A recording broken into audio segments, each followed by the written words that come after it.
Namaku Rara. Aku hanyalah perempuan biasa, seorang perawat di klinik kecil di pinggiran kota. Hidupku tak mewah, tapi aku selalu bersyukur. Sejak ayah dan ibuku meninggal dalam kecelakaan saat aku masih kuliah, aku hidup sendiri. Tak ada yang bisa kuandalkan selain diriku sendiri. Di usiaku yang hampir menginjak 30 tahun, aku sempat berpikir bahwa aku mungkin akan tetap sendiri. Jodoh seolah menjauh dariku. Aku pernah mencintai seseorang, tapi dia pergi menikah dengan perempuan yang lebih kaya. Setelah itu, aku tak lagi percaya pada cinta. Sampai suatu hari, aku bertemu dengannya, pria yang mengubah semuanya. Hari itu aku sedang jaga malam di klinik. Waktu menunjukkan pukul 11 malam ketika seorang pria datang dengan jaket coklat panjang. Wajahnya terlihat letih namun tetap menawan. Ia mengantar sopirnya yang terluka karena kecelakaan kecil. Pria itu memperhatikanku saat aku membalut luka di tangan sopirnya.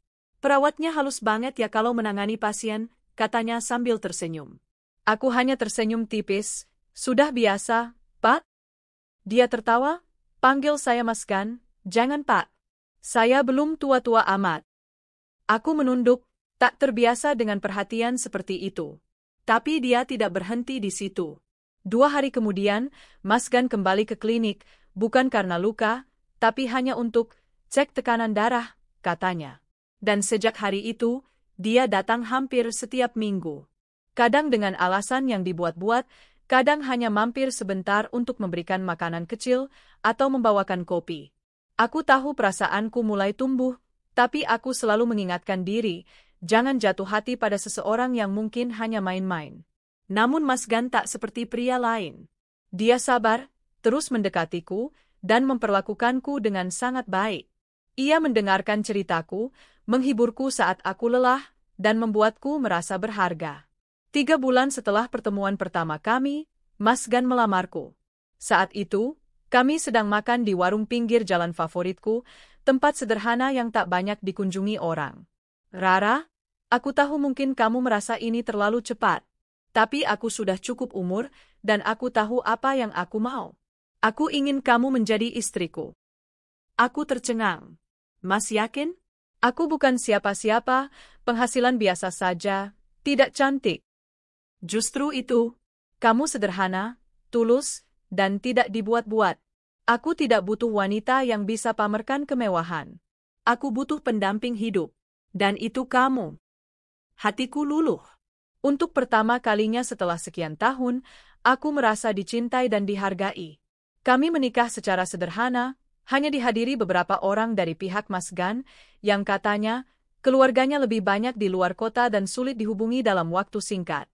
Aku hanya bisa mengundang 2 teman dekatku dari klinik. Aku tak terlalu ambil pusing, karena aku terlalu bahagia.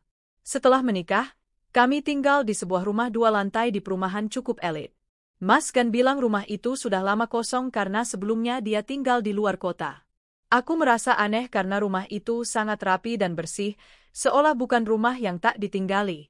Tapi aku memilih tak bertanya. Mas Gan memang sibuk. Ia bekerja sebagai manajer proyek konstruksi, katanya. Kadang ia harus keluar kota, kadang pulang larut malam. Tapi setiap kali di rumah, dia memperlakukanku dengan lembut. Dia selalu memelukku dari belakang saat aku memasak, mencium keningku saat aku tertidur, bahkan memijat kakiku yang pegal karena berdiri seharian di klinik. Aku sempat bertanya padanya, Mas enggak mau aku berhenti kerja aja? Tapi dia menjawab, enggak, aku justru suka lihat kamu mandiri. Tapi kalau nanti kamu hamil, kamu boleh istirahat. Aku pengen kita punya anak cepat-cepat. Kalimat itu membuat jantungku berdebar. Aku membayangkan kami memiliki anak bersama, hidup bahagia dalam keluarga kecil yang penuh cinta. Namun seiring waktu, ada hal-hal yang mulai mengganggu pikiranku. Mas Gan tidak pernah mengajakku ke acara keluarga, bahkan tak pernah sekalipun memperkenalkanku ke teman-temannya. Aku juga tidak tahu siapa mertuaku atau adik kakaknya. Orang tuaku sudah sepuh dan tinggal di luar negeri. Komunikasi kami terbatas. Tapi suatu hari aku akan bawa kamu ke sana, begitu katanya suatu malam. Aku mencoba percaya, tapi rasa penasaran itu terus tumbuh. Apalagi setiap Jumat sore sampai Sabtu malam, Mas Gan selalu pergi. Ia bilang sedang ada proyek besar dan hanya bisa pulang Minggu pagi, bahkan kadang pulangnya Senin. Aku pernah bertanya, Mas, aku boleh ikut sekali-sekali ke proyek itu? Dia tertawa kecil. Wah, tempatnya panas dan kotor, Ra. Nggak cocok buat kamu. Nanti juga kamu capek sendiri.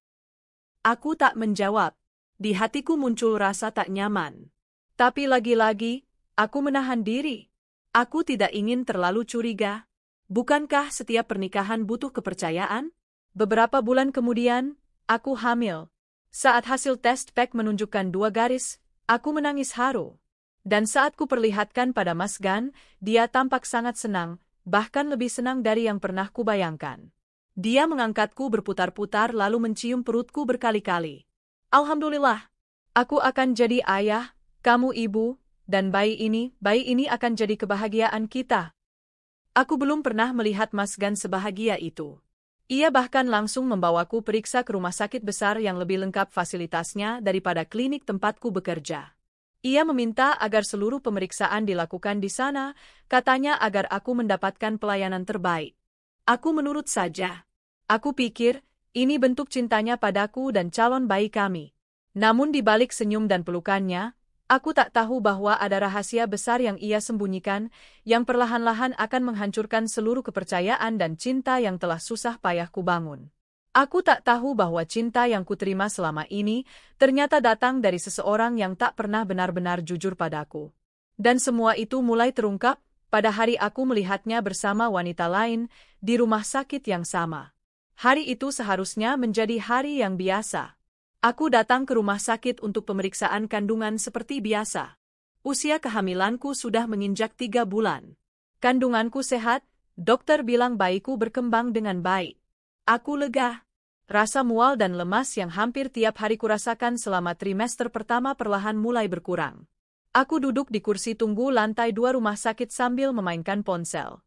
Tangan kananku memegang botol air putih, sementara tangan kiri mengelus perutku yang mulai membuncit. Di antara riuhnya rumah sakit, mataku tak sengaja menatap ke arah seberang ruang tunggu. Seorang pria berdiri di samping wanita anggun bergaun panjang warna pastel. Keduanya sedang berbicara serius. Aku menatap lebih dalam. Seketika hatiku berhenti berdetak. Jantungku berdegup kencang. Itu, Mas Gan. Aku mengerjapkan mata, memastikan itu bukan halusinasi. Tapi tidak. Itu memang dia. Pria yang telah kupanggil suami selama 5 bulan terakhir. Pria yang mencium perutku setiap malam dan berbisik, ayah sayang kalian. Dia berdiri di sana bersama wanita lain. Perempuan itu terlihat lemah. Wajahnya pucat. Tangannya menggenggam tangan Mas Gan dengan erat. Mas Gan juga memegang tangannya dengan penuh perhatian. Bahkan saat kursi roda didorong oleh perawat, ia berjalan mengikuti di samping, memperhatikan setiap langkah dengan cemas. Dunia seolah berhenti berputar. Aku berdiri perlahan, berniat memanggilnya. Tapi sebelum langkahku maju, Mas Gan menoleh. Mata kami bertemu. Sekejap saja. Lalu dia membuang muka, panik, dan langsung membalikkan badan. Ia cepat-cepat berjalan ke arah lift bersama wanita itu dan perawat. Aku terpaku. Tak bisa berkata apapun. Nafasku terasa sesak. Perasaanku campur aduk, bingung, takut, cemburu, dan curiga. Aku turun ke lantai 1 dan mencoba mengejar ke arah lift, tapi sudah terlambat. Mereka menghilang. Hatiku mulai dipenuhi ribuan pertanyaan yang belum punya jawaban. Siapa perempuan itu? Kenapa Mas Gan bersikap seperti itu? Dan kenapa dia pergi seolah berusaha menghindariku? Malam harinya, aku menunggu Mas Gan pulang. Biasanya, kalau aku ke rumah sakit sendiri, dia akan menelpon berkali-kali menanyakan hasil pemeriksaan. Tapi kali ini, tidak ada satu pesan pun. Bahkan sampai pukul 9 malam, dia belum juga pulang.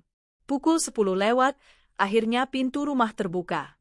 Mas Gan masuk dengan wajah letih, membawa tas kerjanya. Kamu belum tidur? Tanyanya santai, seolah tak terjadi apa-apa. Aku mencoba tetap tenang. Belum. Aku nunggu kamu. Dia tersenyum dan mencium keningku. Maaf ya, hari ini sibuk banget. Aku menghela napas, menatap matanya. Kamu tadi ke rumah sakit? Sekilas, Ekspresinya berubah. Tapi cepat sekali dia menutupi dengan senyum. Enggak, dari kantor langsung ke site proyek. Kenapa tanya gitu? Aku menatapnya tajam. Aku lihat kamu. Di rumah sakit. Sama perempuan. Kamu pegang tangannya. Mas Gan terdiam. Aku menunggu penjelasan. Dia memalingkan wajah. Itu istri sahabatku. Dia lagi sakit, dan suaminya di luar negeri, jadi minta tolong aku nemenin. Aku mendengus. Kamu bohong. Rara, percaya aku, ya? Aku cuma nolong. Kamu tahu sendiri aku suka nolong orang. Air mataku mulai menggenang. Kenapa kamu panik waktu lihat aku? Kenapa kamu langsung pergi? Mas Gan mendekat, memegang bahuku. Sayang, aku takut kamu salah paham. Aku nggak mau kamu stres, kamu lagi hamil. Aku takut kamu mikir yang enggak-enggak. Aku menepis tangannya. Tapi kamu udah bikin aku mikir yang enggak-enggak. Kamu ngelakuin semua ini di belakang aku. Kamu sembunyiin sesuatu dari aku. Dia menunduk, tak berkata apa-apa. Aku tahu dari sorot matanya, dia sedang menyusun kebohongan berikutnya. Esok paginya, aku kembali ke rumah sakit. Aku tak bisa tidur semalaman, dan hatiku tak tenang. Aku butuh tahu. Aku tak bisa hidup dalam bayang-bayang kebohongan. Maka aku mendatangi bagian informasi dan berpura-pura sebagai keluarga pasien untuk mencari tahu. Ada seorang pasien yang kemarin masuk dengan seorang pria. Perempuan, berusia sekitar 30-an, wajahnya pucat.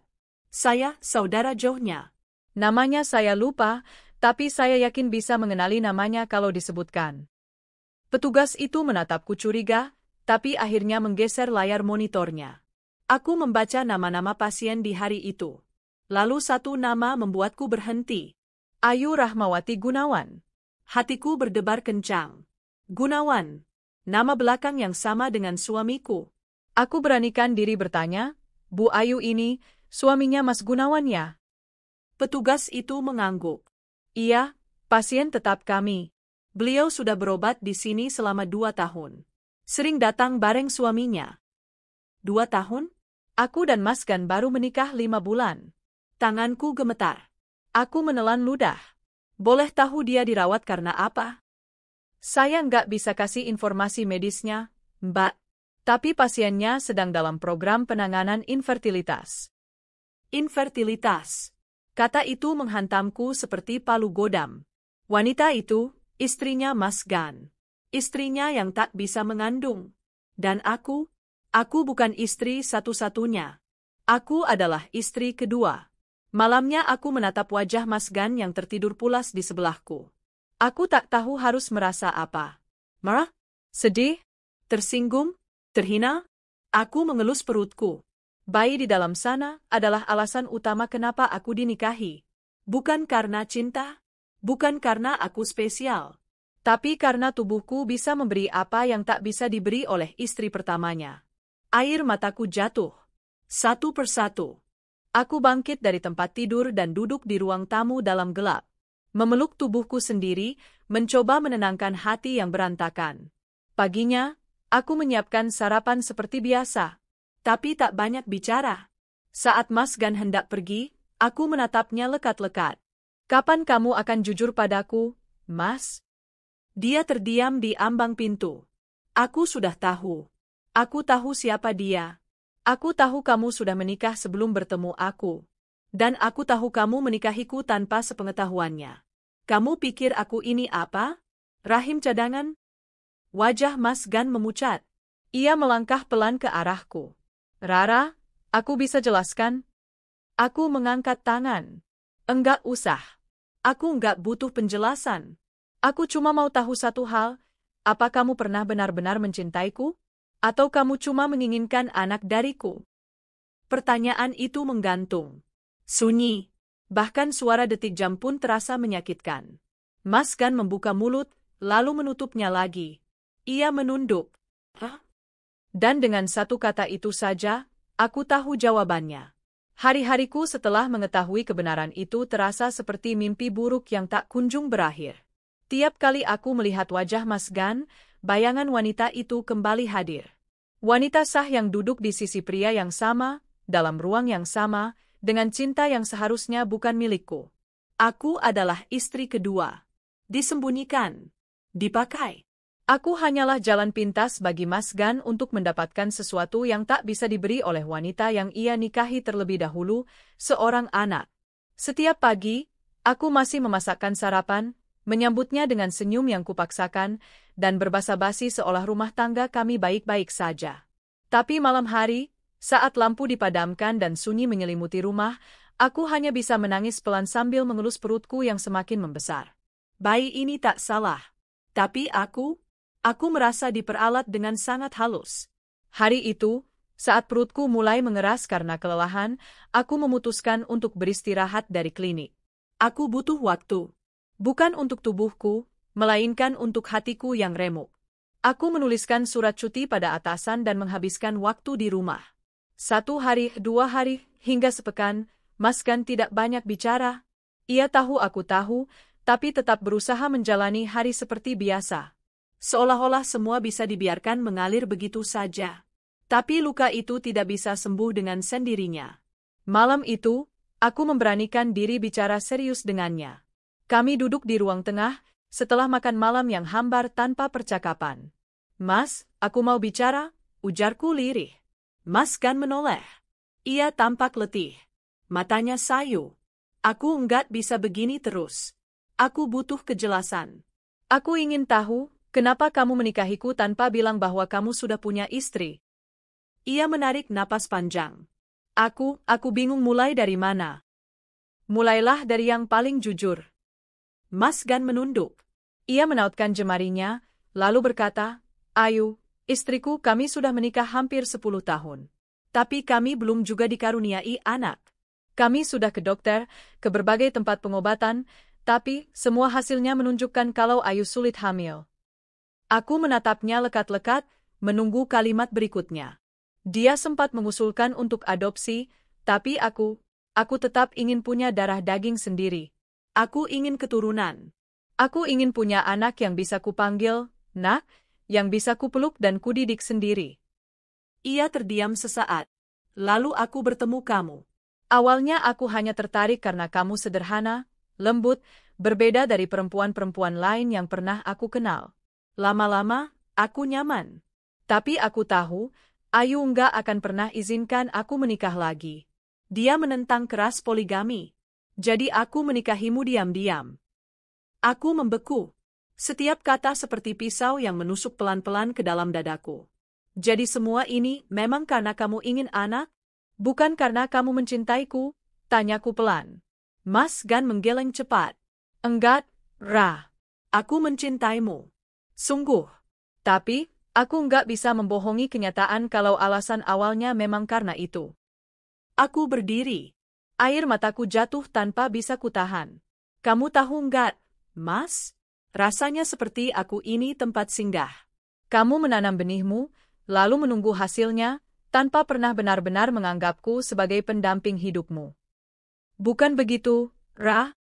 Ia berdiri, mencoba menggenggam tanganku, tapi aku mundur. Apa Ayu tahu? Tanyaku tajam. Dia diam. Itu artinya belum. Aku mengangguk pelan. Berarti, baginya kamu masih suami yang setia, sementara aku adalah simpanan legal yang tak pernah diakui. Rara, aku janji akan bicara ke Ayu. Tapi aku butuh waktu. Aku enggak mau menghancurkan hidupnya begitu saja. Dia perempuan yang rapuh. Aku tertawa miris. Dan aku bukan perempuan. Aku enggak rapuh. Aku sedang hamil anakmu, Mas. Dan aku harus menjalani semua ini sendirian. Menahan malu, menahan kecewa hanya demi sebuah kebohongan yang kamu buat. Malam itu aku tidur sendiri di kamar tamu. Aku tidak ingin berada satu ruangan dengannya. Keesokan harinya, aku memutuskan pergi dari rumah itu untuk sementara. Aku butuh waktu. Aku butuh ruang. Aku menumpang di rumah temanku sesama perawat, Mbak Lucy, yang sudah seperti kakakku sendiri. Ia menatapku prihatin setelah aku menceritakan semuanya. Kamu masih mau pertahankan rumah tangga ini, Rah? Aku enggak tahu, jawabku jujur. Tapi aku juga enggak mau anakku tumbuh dalam kebohongan. Kalau kamu tetap bertahan, itu hak kamu. Tapi kamu harus tahu satu hal, kamu berhak memilih. Kamu enggak harus diam demi seseorang yang bahkan enggak berani memperjuangkan kamu di depan istrinya sendiri. Kata-kata itu menamparku. Aku terdiam lama malam itu, memikirkan apa yang sebenarnya aku inginkan. Aku mencintai Mas Gan, itu benar. Tapi, apakah aku bisa hidup dengan cinta yang dibangun di atas pondasi kebohongan? 3 hari kemudian, kejadian yang tak kusangka terjadi. Aku sedang duduk di kafe dekat rumah sakit tempat biasa aku periksa kandungan. Menunggu jadwal kontrol sambil minum jus jeruk. Saat aku menoleh ke arah pintu masuk kafe, aku melihat seorang wanita masuk. Wajahnya pucat, tubuhnya kurus. Tapi matanya tajam. Anggun, meski jelas lelah. Itu dia. Wanita di rumah sakit waktu itu. Istri pertama Mas Gan. Ia melihatku. Matanya mengerut. Ia tampak mengenaliku. Dengan langkah perlahan, ia berjalan ke arah mejaku. Rara, ya? Aku kaget. Ia duduk tanpa diundang. Saya Ayu. Istri Mas Gan. Dunia seperti berhenti. Aku tak tahu harus bicara apa. Mulutku terbuka, tapi tak ada suara yang keluar. Saya tahu tentang kamu. Akhirnya. Suaranya tenang. Terlalu tenang untuk seseorang yang baru tahu suaminya punya istri kedua. Saya minta maaf, ucapku nyaris berbisik. Ia tersenyum tipis. Kamu nggak perlu minta maaf. Kamu pun korban, saya tahu itu. Yang salah adalah suami kita? Aku menatapnya. Kamu sudah tahu sejak kapan?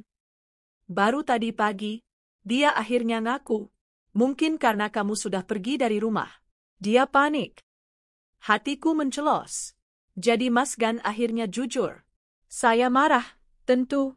Tapi saya sudah terlalu lelah untuk melampiaskan kemarahan saya. Saya cuma ingin kamu tahu satu hal. Ia menatapku dalam. Jangan bertahan demi anak kalau kamu harus menyiksa dirimu sendiri. Anak enggak butuh rumah yang utuh, tapi penuh luka. Anak butuh ibu yang kuat dan bahagia. Aku menunduk. Air mataku mengalir. Kamu perempuan baik, Ra. Dan saya iri padamu. Karena kamu bisa memberi Mas Gan sesuatu yang saya tak bisa. Tapi saya juga kasihan, karena kamu dapatkannya lewat cara yang begitu menyakitkan. Ia berdiri, lalu menepuk pundakku pelan. Jaga anakmu baik-baik. Dan jaga dirimu. Ia pergi meninggalkanku yang masih terisak dalam diam. Hari itu, aku sadar. Aku memang istri kedua. Tapi bukan berarti harga diriku kedua. Aku harus berdiri. Bukan untuk Mas Gan. Bukan untuk Ayu. Tapi untuk anakku dan untuk diriku sendiri. Setelah pertemuanku dengan Bu Ayu di kafe hari itu, pikiranku tidak pernah lagi tenang. Wajahnya, suaranya, dan sorot matanya yang penuh luka namun tetap tegar terus membayang dalam benakku. Aku benar-benar tidak menyangka akan bertemu langsung dengan istri pertama Mas Gan, dan lebih dari itu, aku tidak menyangka ia bisa sebijaksana itu. Ia tidak memakiku, tidak mencaci, tidak memukul meja atau meluapkan amarahnya seperti yang sering kulihat di drama televisi. Ia justru menatapku dengan mata lembut dan berkata, "Jaga dirimu baik-baik." Ucapan itu seperti tamparan paling keras dalam hidupku. Karena perempuan yang seharusnya paling berhak marah justru menunjukkan empati yang dalam. Dan sejak hari itu, aku mulai memikirkan satu hal yang tak pernah benar-benar aku hadapi dengan serius. Apa aku masih ingin mempertahankan rumah tangga ini? Sudah lebih dari seminggu aku tidak kembali ke rumah. Mas Gan beberapa kali menelpon, mengirim pesan, bahkan datang ke klinik menemuiku. Tapi aku selalu menghindar. Bukan karena benci, tapi karena aku belum siap melihat wajahnya. Wajah yang dulu menenangkan, kini membuat dadaku terasa penuh luka. Akhirnya, pada suatu sore yang gerimis, Mas Gan datang ke rumah kontrakan kecil tempat aku menumpang di rumah Mbak Lucy. Ia berdiri di depan pagar, basah oleh hujan, menunggu dengan sabar. Mbak Lucy membukakan pintu dan menatapku sejenak sebelum memberi isyarat agar aku membuat keputusan. Aku keluar dengan perasaan campur aduk. Melihatnya basah kuyup di bawah rinai hujan membuat hatiku kembali terenyuh. Tapi luka di dalam dadaku lebih kuat daripada rasa iba. Mas pulanglah, kataku pelan dari balik pagar. Aku baik-baik saja di sini. Mas Gan memegang pagar besi dengan kedua tangan, menatapku dengan mata merah karena hujan atau mungkin tangis yang ia tahan. Aku enggak bisa tidur, Ra. Sejak kamu pergi, rumah itu kosong. Sunyi. Hampa? Bukankah rumah itu memang hampa sejak awal? Sejak kamu memutuskan menyembunyikanku dari istrimu, dari keluargamu, dari semua orang. Ia tertunduk. Aku salah, Ra. Aku akui. Aku pengecut. Aku egois. Tapi aku mencintaimu. Sungguh. Aku menahan napas. Kalau kamu mencintaiku, lanjutku, kenapa kamu biarkan aku menjalani semuanya sendirian? Kenapa kamu perlakukan aku seperti rahasia yang memalukan? Aku takut kehilangan Ayu, jawabnya jujur. Dan aku juga takut kehilangan kamu. Aku pikir aku bisa jalani semuanya bersamaan. Tapi aku salah, semua ini terlalu rumit. Aku terdiam. Sekarang Ayu sudah tahu. Dan dia marah. Tapi dia tidak membencimu. Dia bilang kamu perempuan baik yang terjebak dalam kebohonganku. Aku menarik napas dalam. Aku butuh waktu. Aku belum bisa kembali. Kalau kamu belum siap, aku akan tunggu. Tapi tolong, Ra, jangan tinggalkan aku. Jangan pergi dari hidupku. Aku ingin kita membesarkan anak ini bersama. Aku tak menjawab. Air mataku jatuh tanpa bisa kubendung. Beberapa minggu berlalu. Usia kandunganku kini masuk 6 bulan. Perutku semakin membesar, dan aku mulai merasakan gerakan halus dari dalam rahimku. Setiap kali anakku bergerak, aku selalu merasa campuran antara bahagia dan takut. Bahagia karena aku akan menjadi ibu. Takut karena aku belum tahu masa depan seperti apa yang akan kujalani. Aku akhirnya memutuskan kembali ke rumah. Bukan karena aku sudah memaafkan Mas Gan sepenuhnya. Tapi karena aku ingin anakku lahir dalam kondisi yang tenang, dan aku tak ingin membebani Mbak Lucy lebih lama. Ia sudah cukup baik menampungku selama sebulan penuh. Saat aku membuka pintu rumah itu kembali, aroma khasnya menyambutku, bau lemari kayu, kain bersih, dan sedikit wangi kopi. Mas Gan menatapku dari ruang tamu dengan wajah lega. Terima kasih, kamu sudah pulang.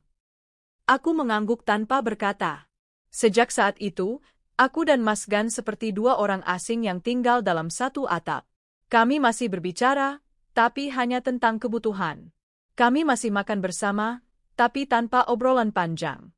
Dan kami tidur di ranjang yang sama, tapi saling membelakangi. Namun aku tahu, Mas Gan berusaha. Ia lebih banyak di rumah, mencoba membantuku, bahkan ikut ke setiap jadwal kontrol kandungan.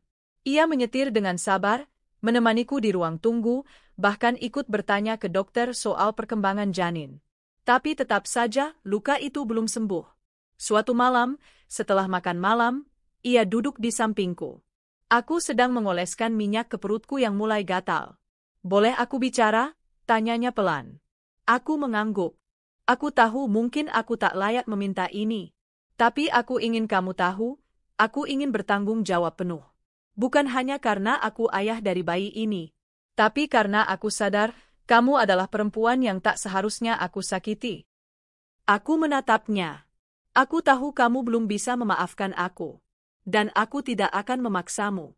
Tapi kalau kamu bersedia, aku ingin kita mulai dari awal. Dari awal, ulangku pelan. Iya, kita jujur. Aku akan bicara ke semua keluargaku. Aku akan kenalkan kamu sebagai istriku. Aku akan beritahu semuanya. Aku ingin kamu menjadi bagian resmi dari hidupku, bukan rahasia lagi.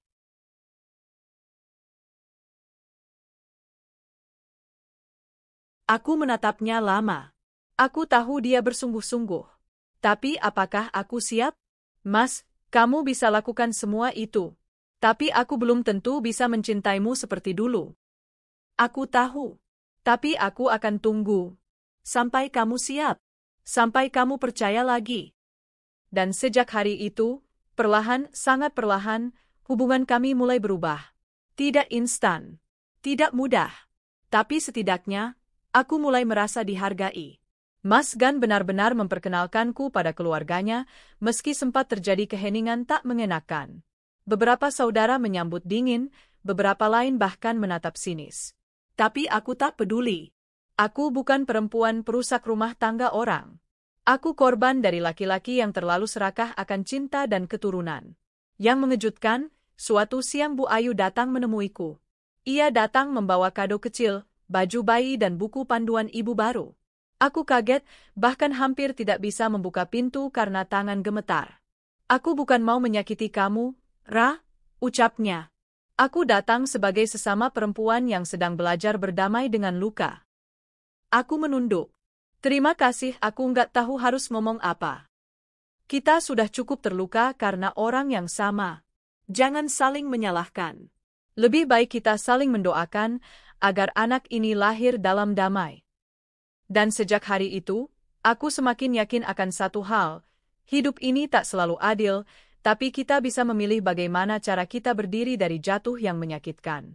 Satu malam, saat aku sedang duduk di teras sambil memandangi langit, Mas Gan duduk di sampingku dan bertanya, "Kalau waktu bisa diputar ulang, kamu masih mau menikah denganku?"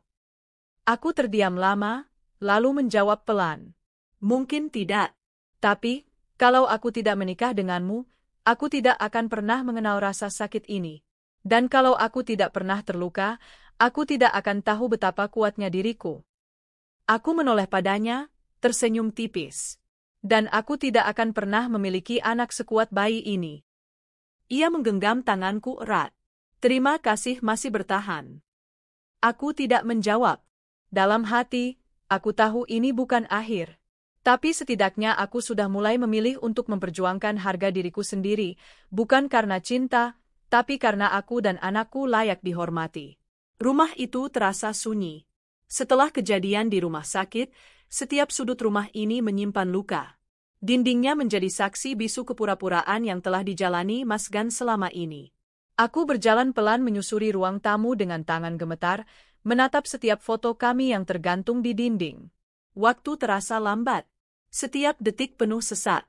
Perutku yang kini membesar tak bisa menahan kecemasan yang terus menggulung.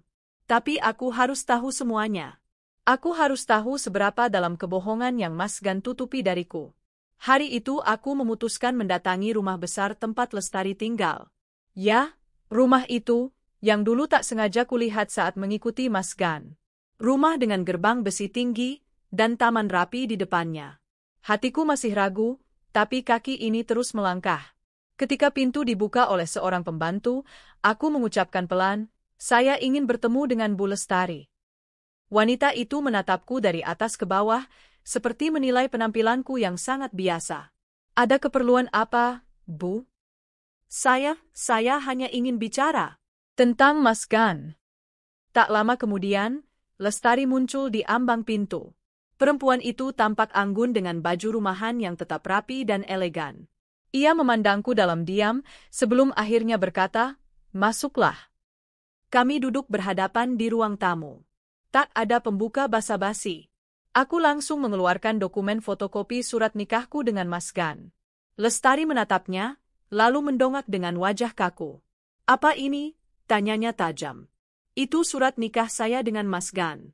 "Saya istri sahnya," jawabku lirih, mencoba mengendalikan tangis. Dia tertawa kecil. Tapi tawa itu getir. "Lucu sekali. Aku juga istri sah Mas Gan. Kami menikah hampir 10 tahun lalu.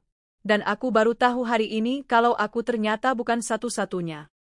Hening. Hanya detak jam dinding yang terdengar. Napasku berat, tanganku menggenggam perutku yang kini mulai bergerak pelan. Bayi ini ikut merasakan kegundahan ibunya. "Aku kira aku yang dipoligami," kataku akhirnya. "Tapi ternyata, aku istri keduanya. Dia menikahiku tanpa seizin Mbak." "Tanpa izin siapapun." Lestari terdiam. Air matanya mulai mengalir. "Aku tahu aku tidak bisa hamil. Aku tahu itu menyakitkan buat Mas Gan. Tapi aku tidak pernah membayangkan dia akan berbuat sejauh ini. Menikah diam-diam? Menggunakan perempuan lain hanya untuk mendapatkan anak." Aku menggigit bibir. Kata-kata itu menyayat hatiku. Menggunakan perempuan lain. Ya, Itulah yang sebenarnya terjadi. Cinta yang selama ini aku rasakan ternyata hanya alat. Aku tak tahu apa-apa, kataku pelan. Aku pikir kami menikah karena cinta. Tapi, semua ini hanya rencana untuk membuat Mbak punya keturunan, ya? Lestari menggeleng cepat. Aku tidak tahu menahu soal pernikahan ini. Kalau aku tahu, aku tidak akan tinggal diam. Aku mencintai Mas Gan, tapi aku tidak buta. Aku tidak akan pernah menyetujui suamiku menjadikan perempuan lain alat untuk mendapatkan bayi. Tangisku pecah. Begitu juga dengan Lestari. Dua wanita, dua istri, duduk bersama dengan luka yang sama, dikhianati oleh lelaki yang mereka cintai. Setelah beberapa saat, Lestari berdiri dan masuk ke dalam. Ia kembali sambil membawa map berwarna coklat. Ia meletakkannya di meja, membukanya, dan menunjukkan surat-surat medisnya. Inilah hasil diagnosis dokter dari tahun ke tahun. Aku memang divonis mandul. Rahimku tak kuat menahan janin. Kami mencoba bayi tabung, kami juga sempat mengadopsi anak, tapi Mas Gan, dia selalu ingin anak dari darah dagingnya sendiri. Ia menatapku. Dan itu kamu. Kamu yang berhasil hamil. Maka dia menikahimu. Tapi dengan cara yang keji. Aku hanya bisa menangis. Lalu, sekarang apa yang akan kamu lakukan? Tanya Lestari. Aku menunduk. Aku belum tahu. Yang pasti, aku tidak bisa hidup dalam kebohongan. Aku tidak bisa terus berpura-pura menjadi istri satu-satunya ketika ternyata aku adalah korban. Dan anak ini, ia berhak tahu siapa ayahnya. Tapi bukan ayah yang menjadikannya alat. Malam itu, Mas Gan pulang. Aku tidak menyambutnya seperti biasa. Tak ada pelukan, tak ada senyum. Hanya diam dan tatapan dingin. Dia mengernyit. Ra, kenapa kamu duduk di sini gelap-gelapan? Aku menyalakan lampu, lalu menunjukkan map yang berisi semua dokumen, surat nikah, hasil investigasiku, dan rekaman percakapan dengan Lestari. Wajahnya langsung berubah. Kamu ke rumah Lestari? Tanyanya panik. Aku mengangguk. Aku sudah tahu semuanya, Mas. Aku bukan istri satu-satunya. Aku istri kedua. Dan kamu menikahiku tanpa izin dari istrimu yang sah. Mas Gan menunduk, menutup wajah dengan kedua tangannya. Rara, dengarkan aku dulu. Tidak perlu, potongku cepat. Mas menikahiku hanya untuk punya anak, bukan? Bukan karena cinta. Selama ini semua perhatianmu itu hanya pura-pura. Tidak, Ra. Aku mencintaimu. Aku benar-benar mencintaimu. Mas Gan bangkit, mencoba meraih tanganku. Tapi aku mundur. Kalau Mas mencintaiku, Mas tidak akan memperlakukan aku seperti ini. Mas tidak akan membohongiku, Mas tidak akan mempermainkan pernikahan. Dia berlutut. Tangisnya jatuh. Tapi aku sudah terlalu sakit. Aku menikahimu karena cinta, Ra. Tapi juga karena aku putus asa. Lestari tidak bisa memberikan aku anak. Aku takut kehilangan masa depan. Aku ingin anak dari darah dagingku sendiri. Dan kamu begitu sempurna di mataku. Aku merasa bersalah setiap hari, tapi aku terlalu egois untuk mundur. Aku hanya menatapnya. Mas tahu apa yang paling menyakitkan? Bukan karena aku istri kedua. Tapi karena Mas tak pernah jujur. Bahkan sampai aku hamil pun, Mas tetap menyembunyikan semuanya. Dia terisak, seperti anak kecil. Apa Mas kira aku akan tetap diam setelah tahu semuanya? Apa Mas kira aku akan bahagia membesarkan anak ini dalam pernikahan yang penuh kebohongan? Mas Gan diam. Tak mampu menjawab. Malam itu, aku mengemasi beberapa pakaian. Aku tak ingin melahirkan anakku dalam lingkungan yang penuh luka. Aku pergi sementara ke rumah teman dekatku, tanpa memberitahu kemana. Hanya satu pesan yang kutinggalkan pada Mas Gan. Aku butuh waktu. Jangan cari aku. Aku akan kembali hanya jika aku yakin anakku akan tumbuh di lingkungan yang sehat, bukan di antara cinta palsu dan kebohongan. Saat kutinggalkan rumah itu, aku tahu langkah ini menyakitkan. Tapi kadang, kita harus memilih luka yang menyelamatkan daripada senyum palsu yang perlahan membunuh. Sudah hampir 2 bulan sejak aku pergi dari rumah itu. Rumah yang dulunya kupikir adalah tempat berlindung, tempat membangun masa depan bersama. Tapi ternyata hanya ilusi dari pernikahan yang dijalani dengan kebohongan. Aku tinggal di rumah seorang sahabat lamaku, Ibu Ningsih, seorang bidan pensiunan yang punya hati seluas samudra. Dia menerimaku dengan pelukan hangat dan senyum penuh pengertian, tanpa banyak tanya. Rara, kamu harus kuat. Bukan demi dia, tapi demi anakmu, ucapnya suatu pagi sambil membuatkan teh hangat. Aku hanya bisa tersenyum hambar.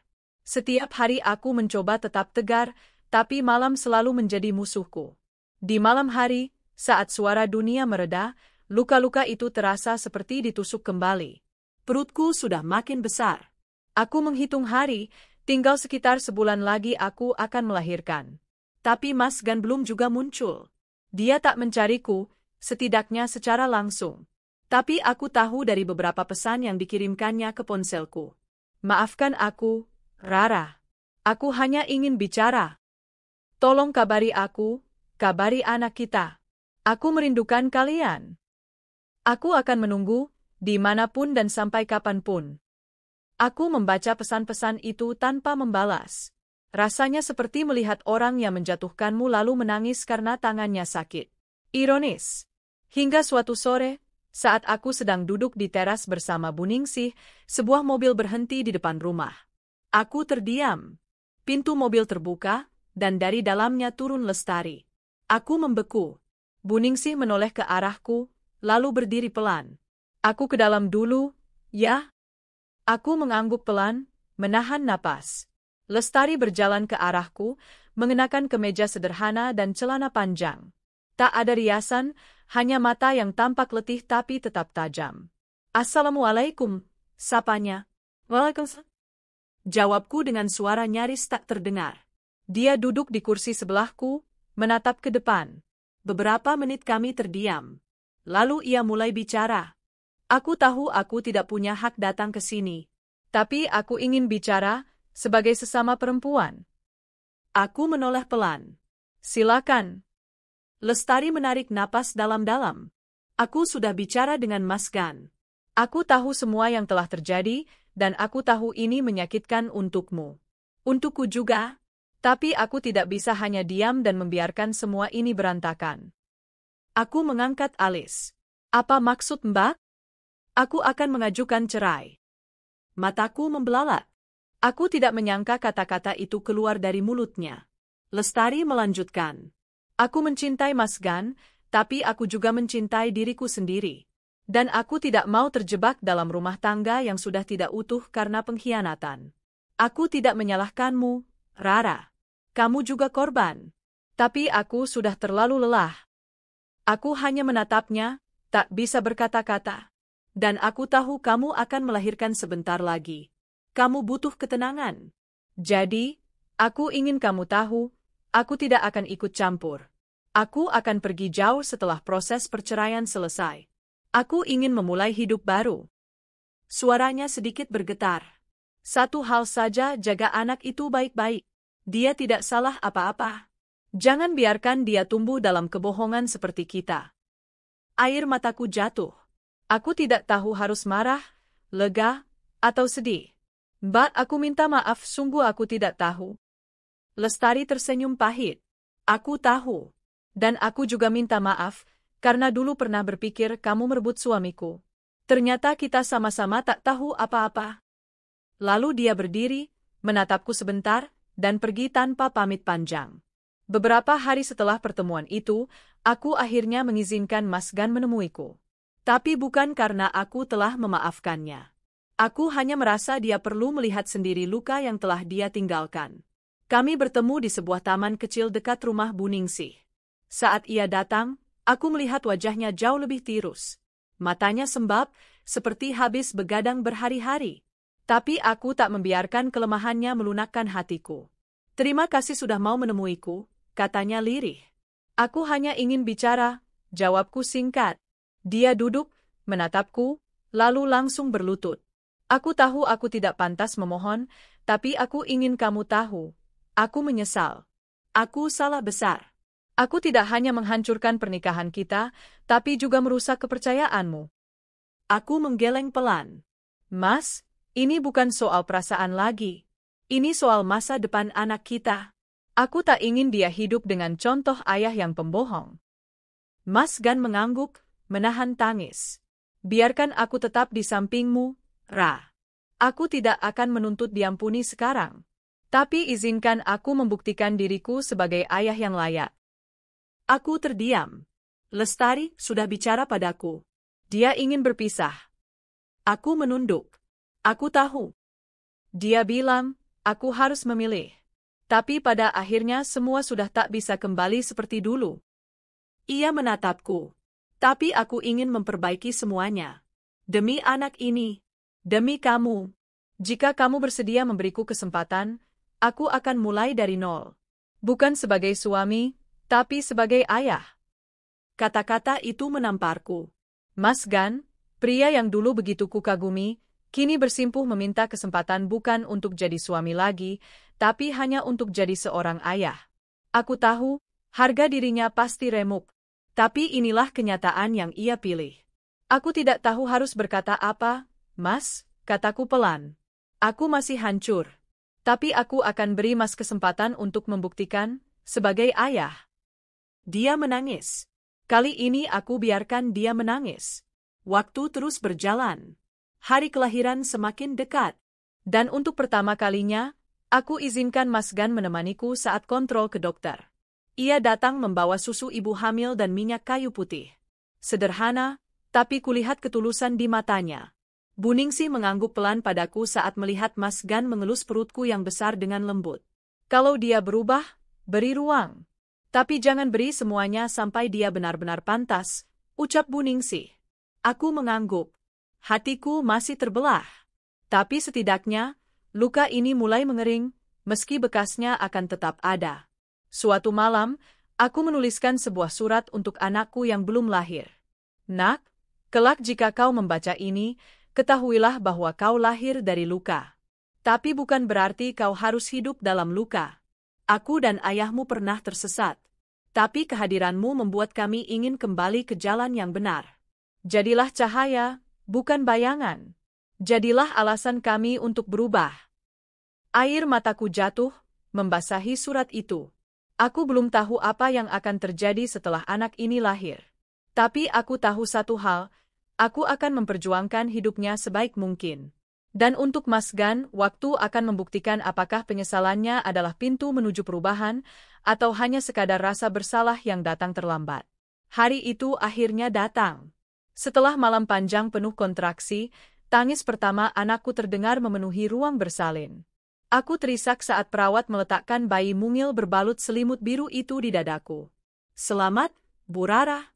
Bayinya laki-laki, sehat, ujar bidan sambil tersenyum. Tangisku pecah. Bukan karena sakit, tapi karena haru. Bayi ini adalah bukti dari perjalanan penuh luka, air mata, dan pengkhianatan yang aku alami. Tapi juga bukti bahwa aku mampu bertahan. Mas Gan ada di sana. Ia memegang tanganku selama proses persalinan, tak lepas satu detik pun. Matanya merah, wajahnya pucat, tapi ia tak mengeluh. Saat melihat anaknya, ia terisak hebat. Ia cium keningku dan anak kami dengan pelan, nyaris tak bersuara. Maafkan aku, lirihnya berulang kali. Aku tak menjawab. Aku hanya mengelus pipi anakku, anak kami. Namanya kami beri Rashid, yang berarti petunjuk atau penuntun. Aku ingin anakku tumbuh dengan hati bersih, menjadi manusia yang bisa menunjukkan jalan bagi mereka yang tersesat. Termasuk mungkin untuk ayahnya sendiri. Hari-hari setelah kelahiran Rashid menjadi fase hidup yang paling menantang tapi juga paling memuatkan. Aku kini seorang ibu, dan seluruh energiku tercurah untuk makhluk mungil itu. Mas Gan datang setiap hari. Ia membantu memandikan bayi, menyuapi aku saat aku lelah, mencuci popok, bahkan rela tidur di teras rumah Bu Ningsih hanya agar bisa tetap dekat. Sikapnya tak lagi seperti dulu. Tak ada lagi arogansi, tak ada lagi sikap suami pemilik rumah. Kini ia lebih mirip seperti seseorang yang ingin menebus dosa, perlahan tapi serius. Bu Ningsih, yang awalnya begitu keras padanya, mulai melunak. Mungkin Tuhan memang ingin dia belajar jadi manusia dulu, sebelum jadi suami yang layak, katanya padaku suatu pagi.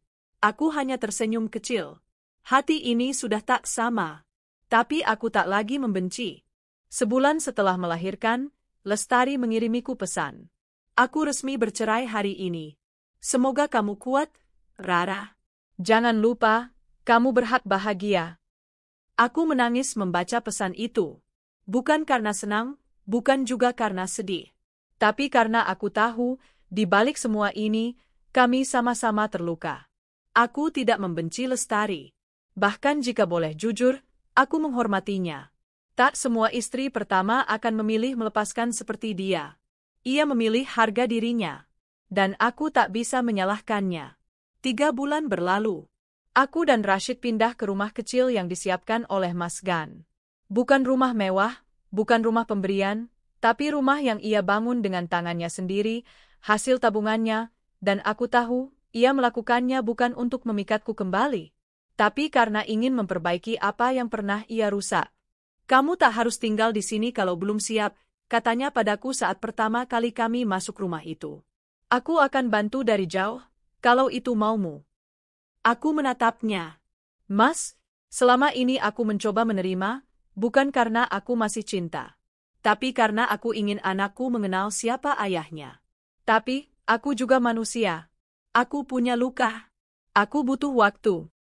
Mas Gan mengangguk. Aku tak akan mendesakmu. Kalau kamu butuh waktu 1 tahun, 2 tahun, bahkan selamanya, aku akan tetap jadi ayah untuk Rashid. Dan ia memang menepati ucapannya. Ia tak pernah menyentuhku. Ia tak pernah menuntut peran sebagai suami.